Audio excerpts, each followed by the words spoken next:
नमस्कार. नमस्कार ताई. पस्तुरीच्या रसिक प्रेक्षकांना आज एक फार मोठी पर्वणी मिळणार आहे. मी पर्वणी याच्यासाठी म्हणते आहे कारण आज आपण कुठे आलोय माहितीये? आज मी तुम्हाला घेऊन आलेली आहे छत्रपती संभाजीनगर मधल्या कलश मंगल कार्यालयाच्या परिसरामध्ये असलेल्या स्वागत नावाच्या एका स्वागतशील घरामध्ये. हो, आपण आज आलेलो आहोत सुशीलाताई अभ्यंकर यांच्याकडे. पस्तुरीच्या मंचावरती पस्तुरीच्या रसिक प्रेक्षकांसाठी आणि पस्तुरीच्या रसिक प्रेक्षकांतर्फे मी सुशीलाताईंचं अगदी मनपूर्वक स्वागत करते. ताई नमस्ते. आपलं खूप खूप स्वागत आहे. रसिकांनो, मला तुम्हाला सांगायला आवडेल, छत्रपती संभाजीनगर या परिसरामध्ये फिरत असताना आपल्याला काही नावं जी आहेत, ही नावं अगदी सहजतेनं ऐकू येतात. कुठली बरं? अगदी बरोबर, आपण थोडंसं गजानन महाराज मंदिराच्या परिसरामध्ये पुढे मागे फिरायला लागलो की आपल्याला लक्षात येतं त्या ठिकाणी हेडगेवार रुग्णालय आहे. त्या ठिकाणी दत्ताजी भाले रक्तपेढी आहे. आणि थेट आपण ज्या वेळेला शहराच्या दुसऱ्या टोकाला जातो त्या वेळेला आपल्याला लक्षात येतं की ज्या ठिकाणी जुनं हायकोर्ट होतं तिथे आहे प्रल्हाद भवन.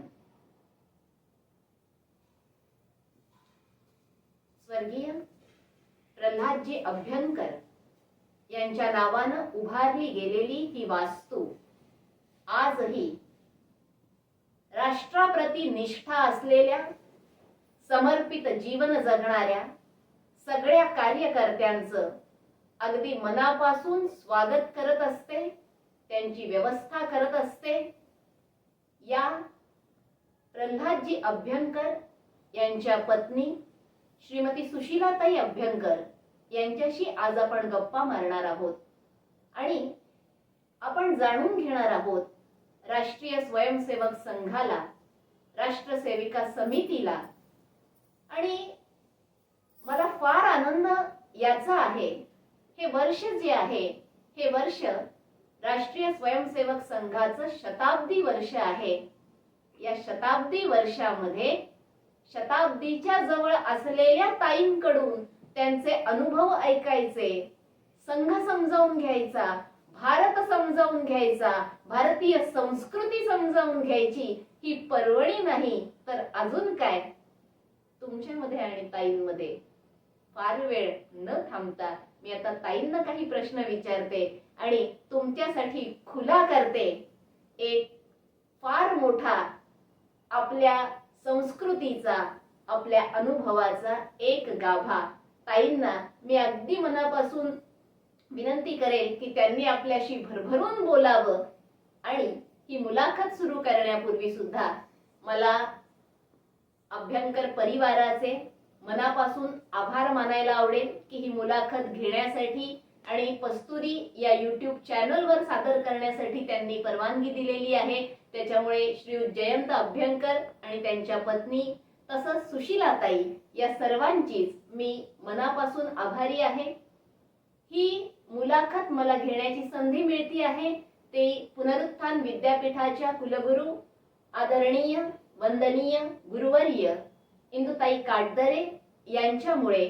मी त्यांना या ठिकाणी मनपूर्वक वंदन करते आणि मी त्यांची ऋणी आहे. तसंच मला या मुलाखतीसाठी सर्व पूर्व माहिती देऊन सहाय्य केलेलं आहे डॉक्टर मकरंद पैठणकर यांनी. मी त्यांचेही या ठिकाणी आभार व्यक्त करते आणि वळते आपल्या आजच्या मुलाखतीकडे, सुशीलाताईंकडे. सुशीलाताई, पुन्हा एकदा नमस्कार. आमच्या सगळ्या रसिक प्रेक्षकांना हे जाणून घ्यायला आवडेल की आपण कशा पद्धतीने संघामध्ये आलेला आहात किंवा त्यापूर्वी सुद्धा आपलं पारिवारिक जीवन काय होतं? प्रल्हादजी अभ्यंकर यांच्या पत्नी म्हणून आम्ही आपल्याला ओळखतोच, पण त्यापूर्वी सुद्धा माहेरचा असा काही आपल्याला वारसा होता का? तर हे सगळं आम्हाला समजून घ्यायला आवडेल. त्याच्यामुळे तुम्ही छान रममाण होऊन आमच्याशी गप्पा मारा ही आमची विनंती आहे. माझं माहेर वाई, माझा भाऊ प्रचारक होता रामभाऊ साठे म्हणून. बर. आणि पहिल्यापासून समितीशी संबंधित माझं आयुष्य गेलेलं आहे लहानपणापासून. अच्छा. त्यामुळे वडिलांची हे परवानगी नव्हती म्हणून मॅट्रिक झाल्याची परीक्षा दिल्याशिवाय मी शाखेत जाऊ शकले नाही. ज्या दिवशी परीक्षा, त्यावेळी वाईला परीक्षा होतं, त्या पुण्याला जावं लागायचं. पुण्याहून परीक्षा देऊन ज्या दिवशी आले त्या दिवशी समितीच्या शाखेत पहिल्यांदा गेले. संपर्क सगळ्यांशी आधीपासूनच होता, पण प्रत्यक्ष शाखेत त्या दिवशी मी गेले आणि तेव्हापासून सातत्याने माझं काम चालू आहे. पहिल्यांदा एक सेविका म्हणून, मग काही दिवसात बौद्धिक कार्यकर्ता म्हणून. शारीरिक सुद्धा माझं चांगलं होतं.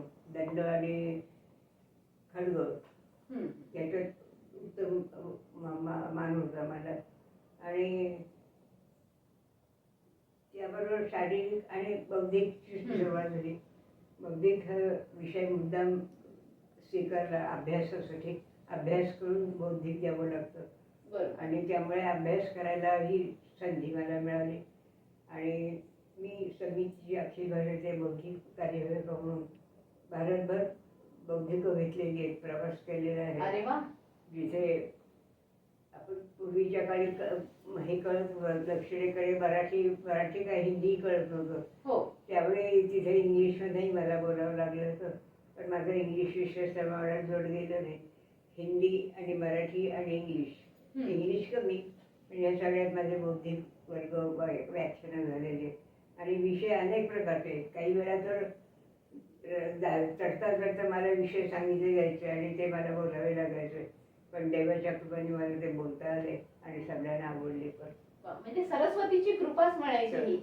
आपण भाषा आणि साहित्याचा एवढ्या मोठ्या प्रमाणात अभ्यास केलेला आहे, त्याच्यामुळे स्वाभाविकच संवादामध्ये किंवा संपर्कामध्ये कोणत्याही प्रकारची अडचण आपल्याला आलेली नसणार.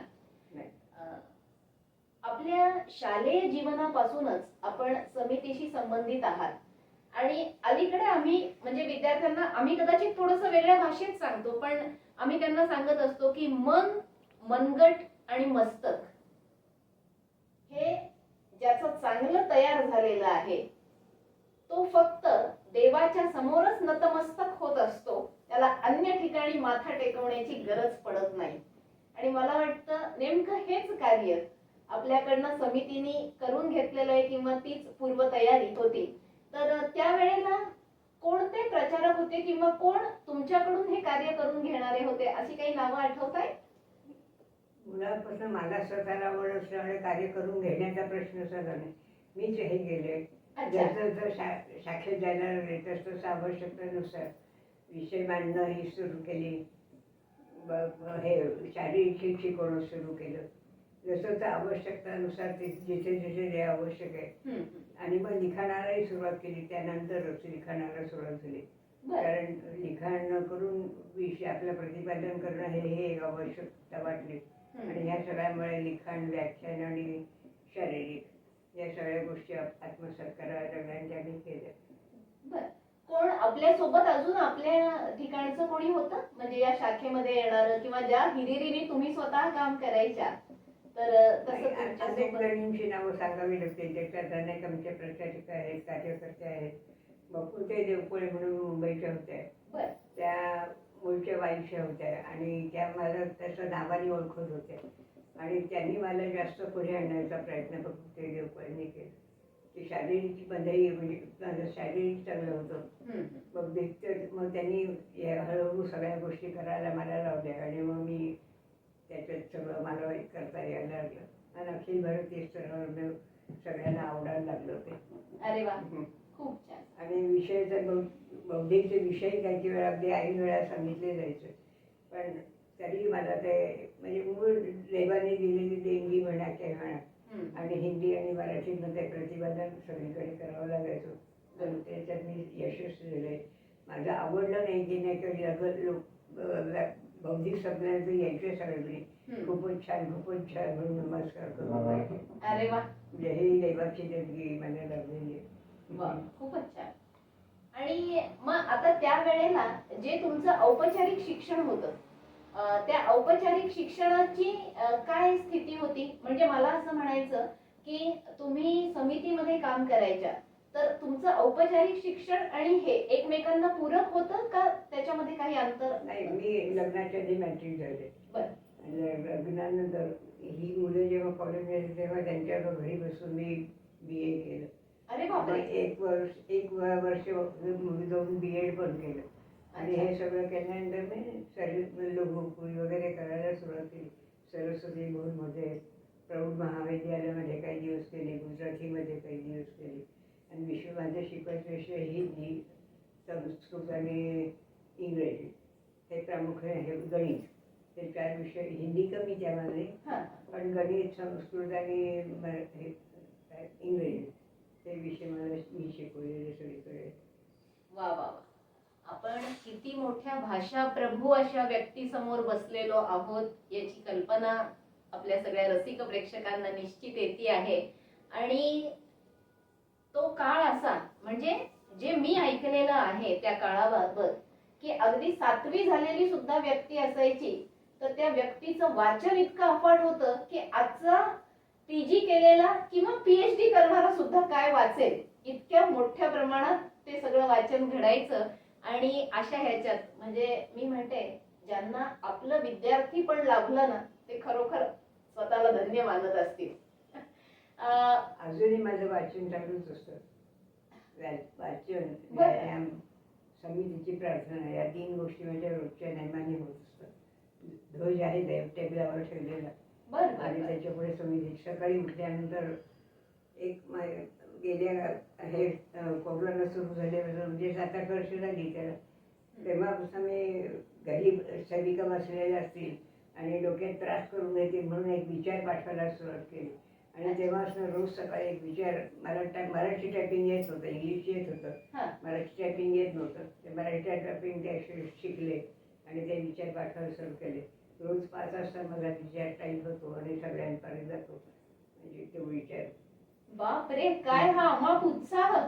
आणि मग त्याच्यानंतर व्यायाम असो, प्रार्थना असते, मग बाकीच्या घरात आपल्या सदाबाई अगदी गोष्टी सगळ्या. त्याच्यानंतर दिवसभर वाचन असतं, विणकाम असतो, व्यायाम असतो. आज आपण डिजिटल माध्यमाबाबत, त्याच्या वापराबाबत बोलतो. जी माणसं संस्कारांच्या आणि राष्ट्रप्रेमाच्या मुशीतून घडलेली आहेत, ती माणसं प्रबोधनासाठी याचा वापर तंत्रज्ञानाचा बाऊ न करता कसं करतात हे खरोखर प्रेक्षकांनी लक्षात घेण्यासारखं आहे. ज्याचा ज्ञानाचा पाया समृद्ध आहे तोच तंत्रज्ञान हाताळू शकतो, ही वस्तुस्थिती आहे.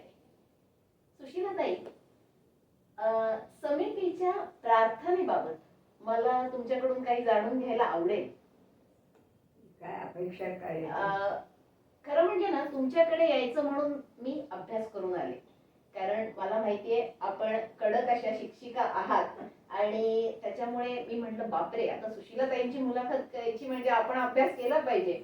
तर मी थोडीशी संघाची माहिती, त्याचं पुनर्वाचन, अर्थात मी पुनरुत्थान विद्यापीठामध्ये इंदुताईंकडे शिकले. संघ आणि समिती या 2 स्वतंत्र आहेत. अच्छा. म्हणजे एकमेकांशी रोजच्या ह्याच्यात ते संपर्कात नसतात. एकमेकांचे विषय सगळं मान्य असतात. सगळ्याचे लोक समितीच्या लोकांच्या घरात येतात, ते सगळं ठीक आहे. पण संघ आणि समिती या पूर्णपणे वेगळ्या संस्था आहेत.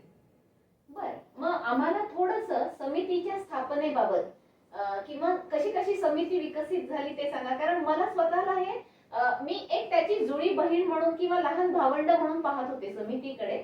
पण मग हा माझा गैरसमज असेल तर मला वाटतं प्रेक्षकांच्या मनात हा प्रश्न असेल. समिती स्थापन झाली 1936 साली. बर. त्यावेळेच्या आवश्यकतेमुळे संघ सुरुवाती झालेला होता. संघाची शिस्त वगैरे सगळ्यांना पसंत पडत होती. आणि त्या दृष्टिकोनातून आपल्या महिलाही तयार व्हायच्या या दृष्टिकोनातून 1936 साली बनलेल्या लक्ष्मीबाई केळकर यांनी समितीची स्थापना केली. पहिल्यांदा ती वर्धा विदर्भापर्यंत मर्यादित हळूहळू वाढता वाढता आता ते अखिल भारतीय तर तेव्हाच झालेली आहे. हम्म. पण आता परदेशात सुद्धा म्हणजे सिंगापूर आहे, जपान आहे, इंग्लंड आहे, इथे सगळीकडे आपल्या शाखा आहेत आणि तिथे हे सगळे रोजचे व्यवहार होत असतात. अच्छा. ताई, आपण वयाच्या 97व्या वर्षी इतक्या फिट आहात, छान आहात, म्हणजे मी तर आमच्या युवा पिढीला सांगेन, तुम्हाला वाटतं आमच्या समोर आदर्श कोण आहे? मूर्तिमंत आदर्श बसलेत बघा. आणि मला वाटतं हे जे बळ देतंय हे आत्मबळ आपल्याला प्रार्थना देते.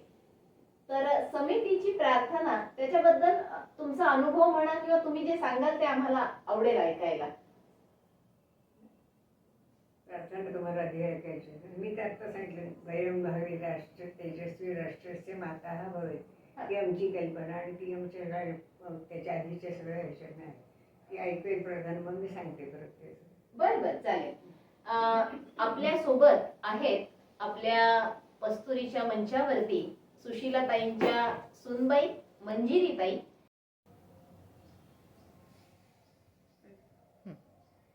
नमामो वयं मातृभूपुण्यभूत्वां त्वया वर्धिता संस्कृता त्वत्सुताः अये वत्सले मङ्गले हिन्दुभूमे स्वयं जीवितान्यर्पयामस्त्वयि. नमो विश्वशक्त्यै नमस्ते नमस्ते.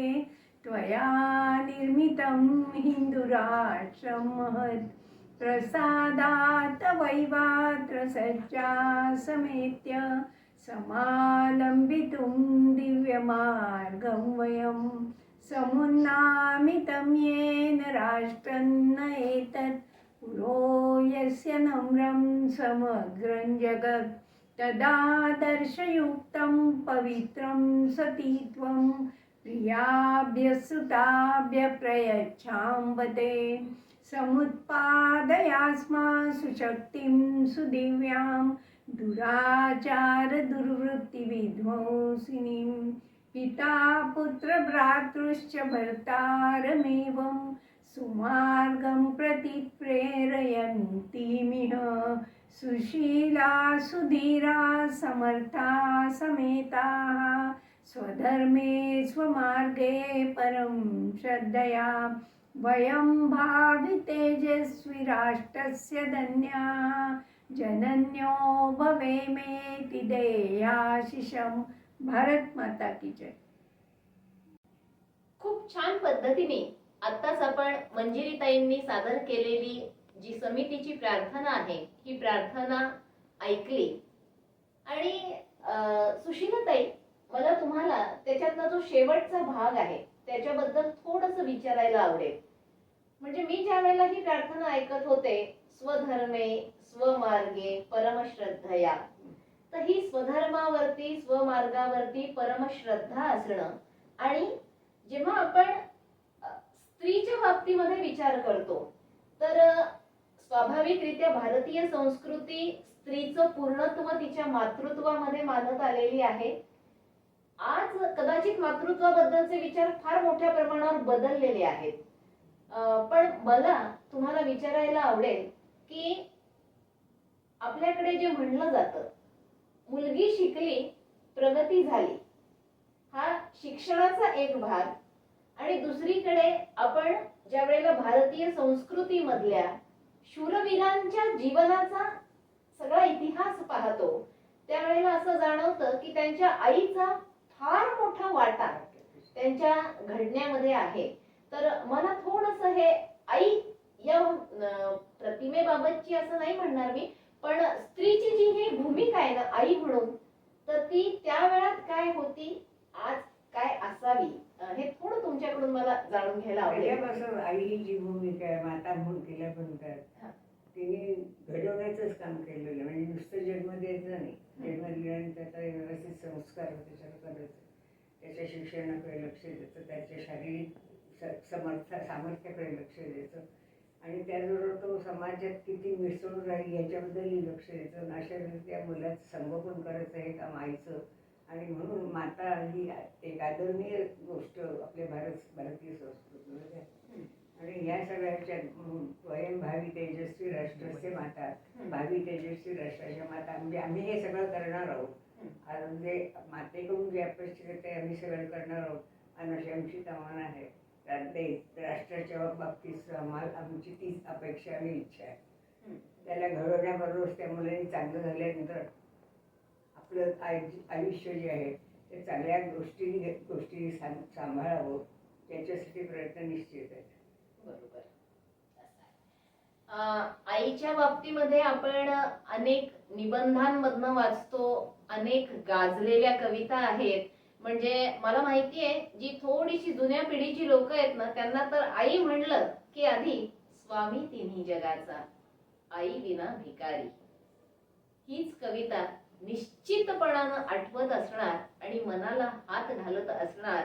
कारण तिन्ही जगाचा स्वामी आईच्या सौख्याशिवाय भिकारी म्हणवला जातो. म्हणजे आई काय देऊ शकते याची कल्पना आपण करू शकतो. आणि मला वाटतं म्हणजे मी स्वतः एक शिक्षिका म्हणून, एक प्राध्यापिका म्हणून, एक समाजामधली जबाबदार नागरिक म्हणून जेव्हा आजच्या समाजाची परिस्थिती पाहते ना, तेव्हा आईची ही भूमिका फार बदलत चाललेली आहे. तर ही भूमिका बदलणाऱ्यांनी किंवा आपण विवाह करावा की न करावा, आपण मूल जन्माला घालावं की न घालावं, हे जे काही सगळे प्रश्न आज आपण फार मोठ्या प्रमाणावरती ज्याला आपला समाज तोंड देत आहे ना, मला वाटतं त्यांनी ही भूमिका समजावून घेण्याची फार मोठी आवश्यकता आहे.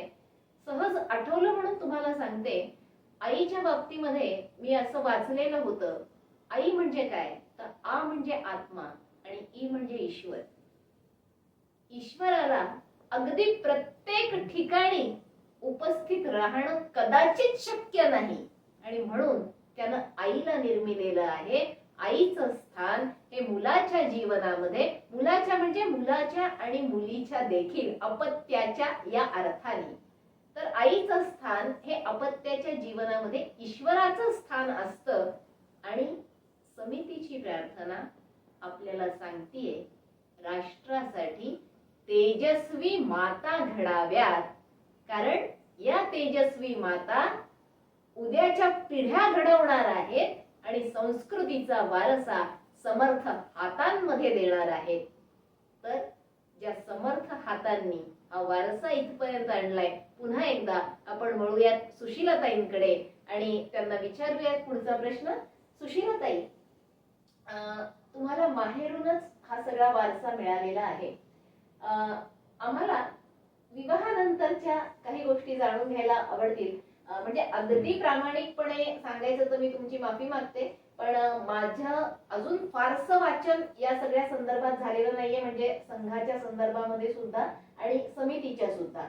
तर मी कैलासवासी प्रल्हादजी अभ्यंकर यांचं नाव ऐकलेलं आहे, त्यांचं कार्य काही प्रमाणात मला माहिती आहे, पण मला तुमच्याकडून ते समजावून घ्यायला आवडेल आणि तुमच्या सहजीवनाबाबत आणि या सहजीवनाचा जो सामाजिक कार्यात पुढे सगळा बदल झालाय, तर मला आवडतील तुमच्या आठवणी ऐकायला.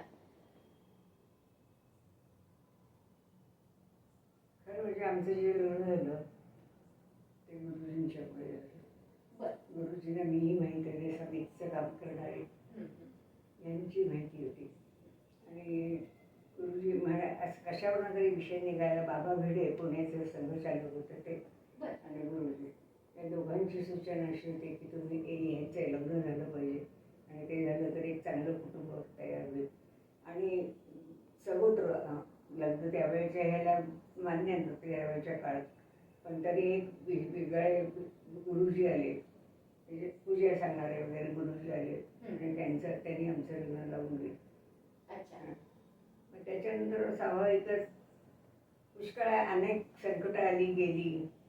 आधी मुख्य म्हणजे गरिबी, म्हणजे काही वेळा तर मी इतकं सांगते की मी पोळ्या करून घेतलेले इतके दिवस मला काढवलेले, पण घरात येणाऱ्या संघाच्या स्वयंसेवकांची आणि समितीच्या सेवकांची कधीही हे झाली नाही, कमी पडली नाही. त्यांना समितीच्या सैनिक म्हणजे साईला वंदनीय मावशी सगळे येऊन गेले.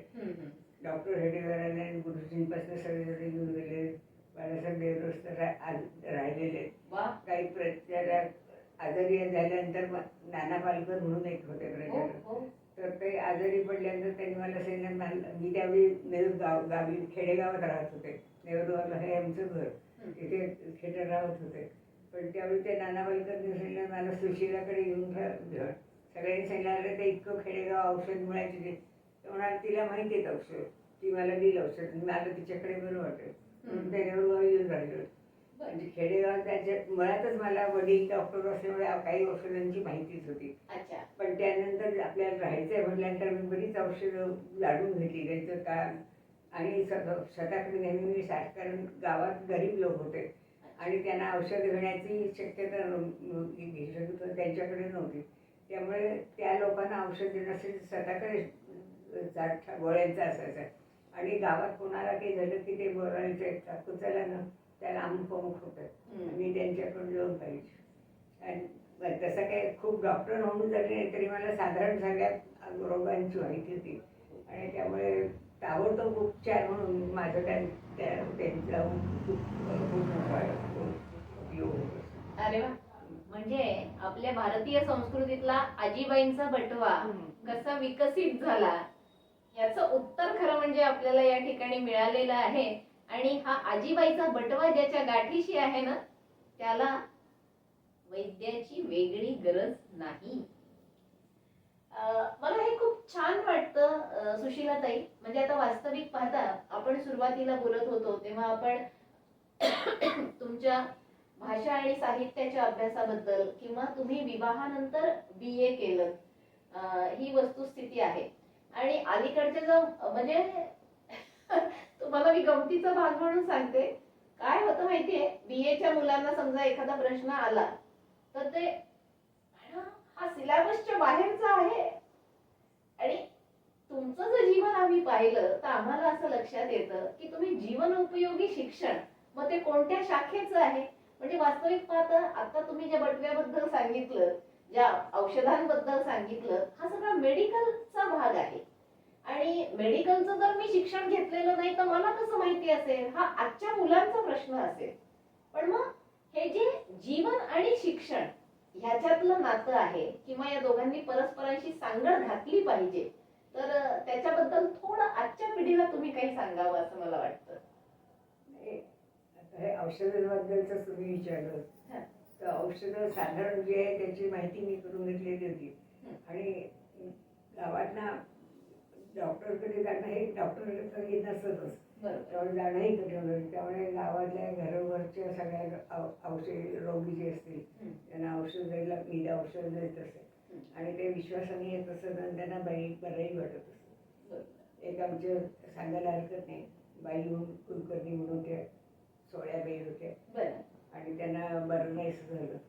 बरं नाहीसं झाल्यानंतर त्यांनी सांगितलं तू माझ्या तिथे येऊन राह, तू आलीस की मला बरं वाटेल. आणि म्हणून मी रोज त्यांच्याकडे जाऊन राहत होते. त्यांना त्या खायला घालायचं, सोळ्या असल्यामुळे त्यांचं सगळं करावं लागायचं, सोळ्यात सगळं करायचं आणि त्यांना बरं वाटतं. तसं दुष्काळ शाखेच्या बाबतीत झालेले तुझ्यातही आमच्या एक प्रमुख संचालिका होते तिसरे, त्यांनाही बरं नसल्यानंतर त्यांचा आग्रह होता तुम्ही इथे राहा.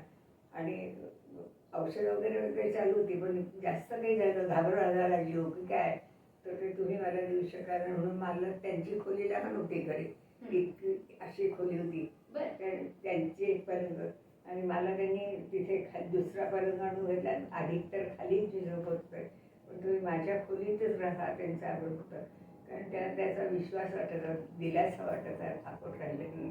पण अशा सगळ्यांचं आणि हे सगळं प्रेम मला खरंच मिळालेलं आहे. मित्र राहिलं संघाच्या सगळ्या लोकांचं, समितीच्या सगळ्यांचं प्रेम मिळालं.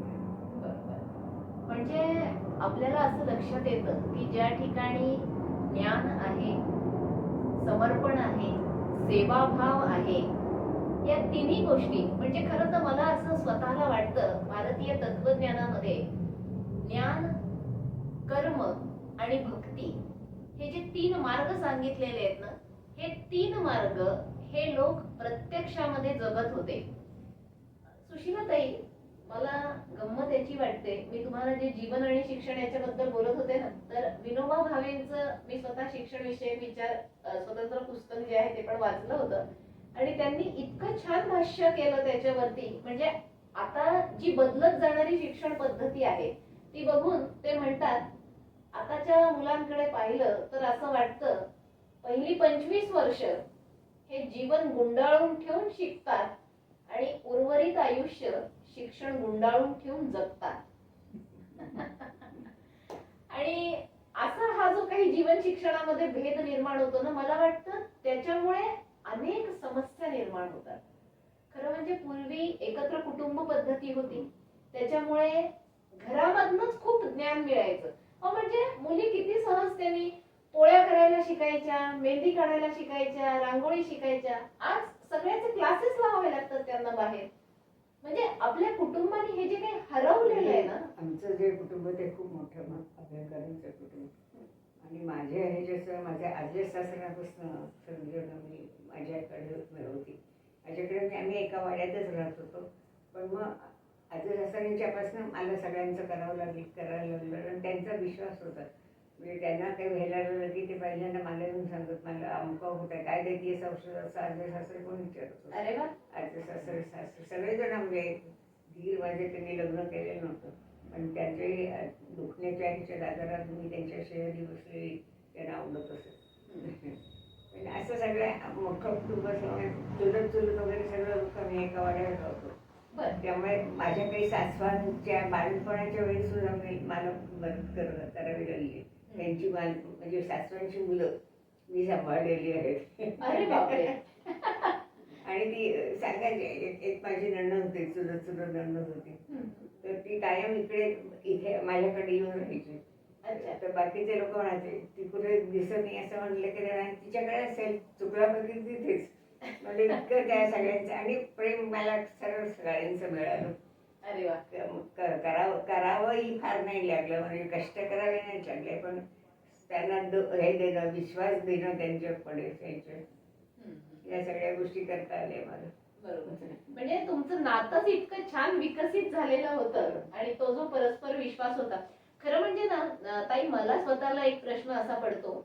आता प्रल्हादजी अभ्यंकर आणि आपण एकाच क्षेत्रामध्ये कार्यरत असलेले, आणि आताच्या काळामध्ये जर आपण पाहिलं तर काय होतं की एकाच क्षेत्रामध्ये करिअर करणारे पती पत्नी जर असतील तर त्यांच्यामध्ये अमिताभ बच्चनचा अभिमान सारखा चित्रपटात जे घडतं ते बऱ्याच कुटुंबांमध्ये दुर्दैवाने घडताना आपल्याला पाहायला मिळतं. तर असे कुठले संघर्षाचे प्रसंग आपल्या आयुष्यात निर्माण झाले का? आणि सगळ्यात महत्वाचं म्हणजे जे असे छोटे छोटे संघर्ष खरं म्हणजे अहंकारामुळे निर्माण होणारे असतात, तर हे कसे त्यावेळेला हँडल केले गेले आणि कसे करावेत या पिढीने? तसे फार संघर्ष कधी काही निर्माण झाले नाही. त्यांचं काम क्लिअर होते. आणि मी अखिल भारतीय स्तरावर काम करत असल्यामुळे माझा प्रवास त्यांच्या प्रवास असा होत असे. मुलं झाल्यानंतरचा मुलांचं निरीक्षण व्यवस्थित त्यांना वाढवून आणि त्यांना हे करणं, हे सगळं काम मीच करत होते. आणि त्यामुळे तसं संघर्ष काही विशेष कधी निर्माण झाले तसं काही नाही. तुमचं तुम्ही काम करा, माझं मी काम करेल, असं आमच्या समजूत होती. अच्छा. म्हणजे कुठलाही करार नाही, कुठलीही भांडणं नाही, तू काय करायचं मी काय करायचं हे नाही. कर्म हा जीवनाचा एक सहज भाग होता आणि त्याच्यामुळे कुटुंब जीवन आणि समाज जीवन हे एकमेकांशी संवाद साधणारं होतं. हा जो सगळ्यात महत्वाचा भाग होता ना आपल्या जीवनाचा, आज आपण कुठंतरी हरवून बसलेलो आहे. मला माझी स्पेस पाहिजे. एक प्रसंग सांगते. हो, अवश्य. तर आमचं खेडेगाव अगदी होतं, ते राहत होतो आम्ही नेरवाळे अगदी खेडेगाव होतं. ते सगळ्या संडासाची सोय नव्हती. इतकं खेडेगाव असताना एकदा सगळ्या प्रचारकांची बैठक तिथे ठरली. जवळ 40 एक प्रचारक तिथे मुक्कामाला होते. आमचं खळं होतं, शेती गोरे बिरे सगळे तिथे बांधलेले असायचे. त्यांचं छप्पर होतं, छपरात काही त्यांची त्या लोकांची लेजायची वगैरे व्यवस्था केलेली होती. आणि असं करून ती बैठक होती. त्या इतक्या सगळ्या प्रचारकांचं व्यवस्थित लक्ष येणं आणि ते प्रचारक खुश होते सगळ्या गोष्टींवर. एक गंमत सांगते. नाना एक प्रचारक होते. मी शेवखंड म्हणून एक प्रकार करत असतो रव्याचा, आणि मी अजूनही करते की म्हातारे, पण आता मी चुली जवळ जाते, तो जातात माझे म्हणून गॅस जवळ जाते. तर शेवखंड हा जो प्रकार होता, तर त्यांनी सांगितलं ते कारण आता एवढ्या 40 जणांचे शेवखंड म्हणजे ते वळायचे असे गोल, रवा भिजवायचा, तर गोल वळायचे, तळायचे आणि त्याच्यावर चटणी असं करून ते करायचे. म्हणजे खूप वेळ लागणार होता. म्हणजे त्यांनी आम्हाला हवेतच शेवखंडाचं प्रचारकांनी म्हटलं आणि एवढ्या सगळ्यांना मी करतोय. अरे वा. पण त्यामुळे प्रचारकांचे सगळ्यांचा विश्वासही होता, संघाच्या प्रचारकांचा विश्वासही होता, त्यांना कौतुकही होतं आणि आपलेपणही त्यांना खूप आमच्या घराबद्दल वाटत होतं. बरोबर. समितीच्या बाबतीत तेच आहे. 40 प्रचारिका त्यावेळी आमच्याकडे होत्या आणि वेगवेगळ्या म्हणजे काश्मीरपासून दक्षिणेकडे, गुजरातपासून बांगलादेश तिथपर्यंत, बंगालपर्यंत वगैरे सगळ्यांचा प्रवास असायचा. प्रत्येक त्या भागातली प्रचारिका प्रवास करत असत. म्हणजे पूर्ण भारतच व्यापला गेला होता. पूर्ण भारतच व्यापला गेला. आताही आहे वाढलेलं, आताही तेच चालू. तर एकदा असा विषय निघाला की काय, मी माझं विणकाम बरंच आहे, लोकरीचं विणकाम मी बरंच करत होते तेव्हा. तर त्या सगळ्या प्रचारिकांनी आम्हाला तुम्ही विणलेले स्वेटर हवे. अरे वा. आणि तेवढ्या 40 प्रचारकांना मी त्यांना त्या कुणाला हाफ हवा तिला दिला, फुल हवा तिला, पोल हवं तिला, असं ते सगळ्यांना करून दिले. आणि आणखीन एक गंमत सांगते. प्रमुख संचालिका म्हणजे उषाताई येऊन चाटी जे होत्या त्या शेवटी जरा निजून होत्या नाव, तर त्यांनाही हे दिलं, स्वेटर घालून दिलं, स्वेटर करून दिलं त्यांना विणून. तर तो दिल्यानंतर त्यांनी म्हटलेलं, सुशीलताई स्वेटर घालते मी, पण माझी थंडी थांबत नाही, मला शाल करून दे. माझी पाठवायची शाल त्यांनाही करते. असं सगळं म्हणजे हे झालेलं. मधले कुठे किलारीला भूकंप झाला त्यावेळी खूप दशा झाली होती लोकांची. त्यावेळी लहान मुलांचे स्वेटर 20 सेट त्यांना करून मी पाठवलेले होते. गुजरातच्या ह्याच्या पूर आला गुजरातला, त्याही वेळा ह्या सगळ्या गोष्टी मी केलेल्या. म्हणजे एक ते वळण आणि समितीच्यामुळे जे संस्कार झाले, त्यामुळे सगळं हे आपलेच आहेत ही जी भावना निर्माण झाली होती, त्यामुळे ह्या सगळ्या गोष्टी होत गेल्या. आणि कला होती म्हणून ती सार्वजनिक दिली गेली. अजूनही माझं विणकाम वगैरे चालूच असतं काही, पण आता आवश्यक प्रवास नाही. प्रवासातले एक गंमत सांगते. आमचे चालू असायच्या बैठका चालू असायच्या, मधल्या वेळात वेळ जो असायचा त्या मधल्या वेळात त्या स्टेजवर मी माझं विणकाम स्वेटर वगैरे सगळे काय ते बांधून ठेवायची. त्याच्यावर किंमत लिहिलेली असायची, शेजारी डबा ठेवायची. ज्याला हवं ते यायचं, त्या डब्यात पैसे टाकायला घेऊन जायचं, पण मला कधी एक पैसा कमी आला नाही. एकदा ह्याच्यात गेलं, जम्मूला मी गेलेले होते आणि जम्मूला म्हणजे किती असतं ते, त्या सगळ्या मुलींना स्वेटर, आम्हाला थंडी खूप वाजते, थंडी म्हणून त्यासाठी छात्रावासात मुली होत्या, त्यांना स्वेटर मिळले. दुसरी गोष्ट म्हणजे मी बरोबर गवले नेले होते. गवल्याची खीर करून त्यांना वाढली, ती त्यांना इतकी आवडली की ताईजी हमारे लिए बना के रखो ना, बाय बना के रखो ना. त्यांना गवले करून दिले. म्हणजे असायची. पण ह्या सगळ्यात म्हणजे प्रेम जे एकमेकांबद्दल असतं, त्या प्रेमाने खरंच खूप खूप समाधान मला आयुष्यात मिळालेलं आहे. आणि सगळ्यांच्याकडनं मला मिळत पण गेलेलं आहे. म्हणजे एकतर ए हृदयीचे ते हृदयी, आणि हे ए हृदयीचे ते हृदयी जे आहे, तर मी अनंत भालेरावांचा जेव्हा अभ्यास करत होते ना, त्यांच्या एका अग्रलेखामध्ये एक छान वाक्य होतं की हृदयाचा मार्ग हा पोटाकडून जातो. म्हणजे त्याचा अर्थ मला आज कळाला. छान होतं. सगळीकडे आमची छात्रावास सगळीकडे. मी गेले की साधारण छात्रावासातच माझा मुक्कामी व्हायची. मला कार्यालयात वगैरे नंतर छात्रावासात करायचे आणि सगळ्या मुली मग यायच्या. भाषा वेगवेगळ्या असायच्या, हिंदी, मराठी, काही वेळे तर गुजराती पण थोडं, असं सगळं करत करत सगळ्या छात्रावासांच्या मुलींच्याकडे प्रेम मला मिळालेलं आहे. त्यांनाही खूप मी गेले की बरं वाटायचं सगळं. मी सांगितलं एकूण आयुष्यात मी खूप छान अनुभव घेतलेले आहेत, आनंद मिळवलेला आहे. आता होत नाही म्हणून मला रडायला येत नाही. आपण काही करून थांबलोय, आता नाही शरीर साध्य, त्याला इलाज काही नाही. पण तुम्ही आज सुद्धा जे करता आहात, तुम्ही दररोज 5 वाजता 350 लोकांना प्रेरक असा विचार पाठवता, त्यांना तुमच्याकडून स्फूर्ती मिळते, आणि शिवाय तुमचं स्वतःचा तुम्ही व्यायाम म्हणजे ज्याला तुम्ही शारीरिक असं म्हणता तो सुद्धा चालू आहे, बाकीची स्वतःची कामं स्वतः करताय, स्वावलंबी आहात. 97व्या वर्षी अजून काय थक्क करणाऱ्या गोष्टी आहेत या. आणि मला माणसंही चांगली मिळाली. जयंत आमचं सगळं करतो. बरोबर. म्हणजे त्या मुलगा दुसरा जे ते मुली काही जावई पण छान करतात. जावयांना पण काही यायला मी जायला हवी असते. एक पुण्याला आणि एक ठाण्याला. बरोबर. त्यांना मी तिथे त्यांच्याकडे लावले. मी गेल्यानंतर रोज विचारणं असते काय ठीक आहे ना, काय आणायचंय का, तुम्हाला हवं आहे का काही. जावई सुद्धा आपल्या मुलांसारखे विचार करणारे भेटले. अरे वा, खूपच छान. त्यामुळे तशी मी भाग्यवान आहे. सुनाई ही सून होती, दुसरी सून नाही आहे आता कॅन्सरने. अच्छा. पण सगळे सुनाई छान आहेत, म्हणजे काय करणारे आहेत. असं नाही की आदळापट करतील असं काही नाही. म्हणजे तुम्ही इतकं भरभरून प्रेम दिलेलं आहे सगळ्यांना. नाही भाग्य ज्याला म्हणायचं प्रेमाचं दिलं आणि त्यांनी की नाही घेतलं ते किंवा तरी ते प्रेम मिळालं तरी सुद्धा त्रास दिला तर काय करणार होतं. पण हे सुद्धा भाग्य आहे की सगळी माणसं चांगली भेटणं हे सुद्धा भाग्य असतं. खरी गोष्ट आहे. रसिकांनो, मला तुम्हाला सांगायला आवडेल म्हणजे मला आता माझ्या स्वतःतल्या विद्यार्थी आणि प्राध्यापक असण्यातला फरक जाणवला. मी जर विद्यार्थीच असते तर मी असं पटकन ताईंना विचारलं असतं, ताई तुम्ही इतकं सगळं करता मग तुम्हाला वेळ कसा मिळतो हो. पण टाइम मॅनेजमेंटचे क्लासेस करणाऱ्यांनी समजून घ्यावं.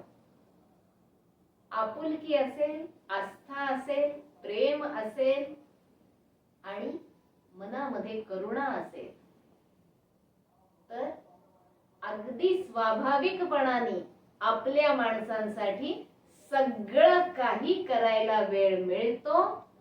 आणि केवळ आपल्या माणसांसाठी म्हणजे आपल्या कुटुंबापुरतं असं नाही तर अनेक माणसं या करण्यातून आपली करून घेता येतात.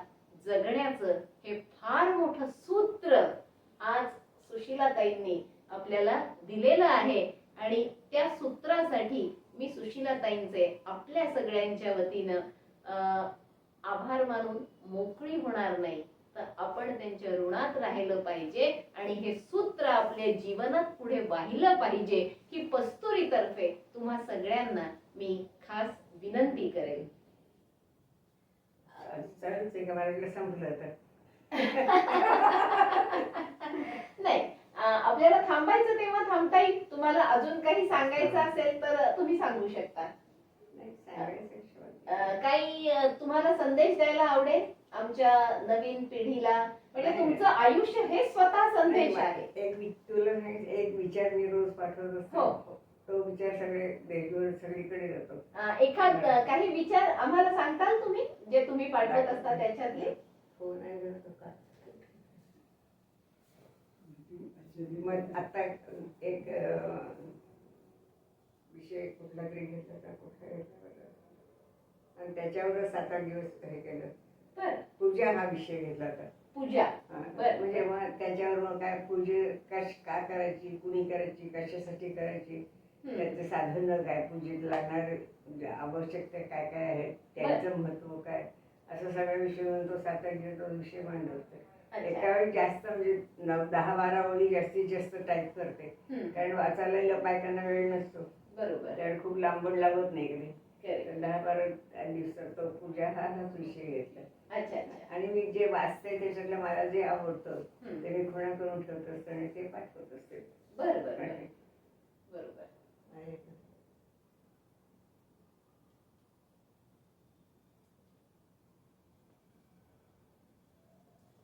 ते फोन बिन वापरणं सुद्धा मला नव्हतं आधी येत. हो. करावं शिकावं लागलं. अरे वा, क्या बात आहे.